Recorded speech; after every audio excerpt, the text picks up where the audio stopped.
Hello दोस्तों, नमस्ते, प्रणाम। मैं अनिता मौर्य सूरत से अपने यूट्यूब चैनल पे आप लोग का स्वागत करती हूँ। एक शिव जी का गीत लेके आई हूँ, सोहर का राग है। कैसा लगेगा कमेंट करके जरूर बताना, प्यार दुलार दीजिए। जय माता दी।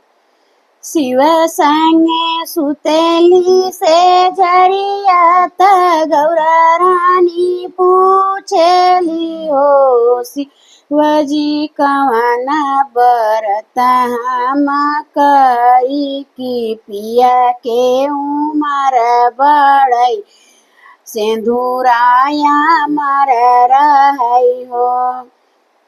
शिव संगे सुतली से जरियात गौरा रानी पूछेली हो शिवजी कवन बरत हम करी की पिया के उमर बढ़ई सिंदूराया मर रहई हो। इतना बचन शिव जी सुन लेता मन मूस कैलेनी हो। गौरा करी है तू तीज के बरतिया तपिया के उमर बड़े सिंदूराया मर रहई हो। गौरा करी है तू तीज के बरतिया पिया के उमर बड़ई सिंदूराया मर रहई हो। तीज के बरत बड़ा पावन लगे मन भावन हो।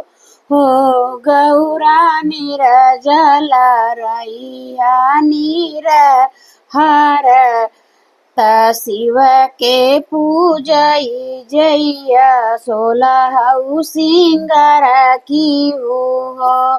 गौरा निर्जल रहिया नीर रहत शिव के पूजई जइया 16 सिंगार करिया हो।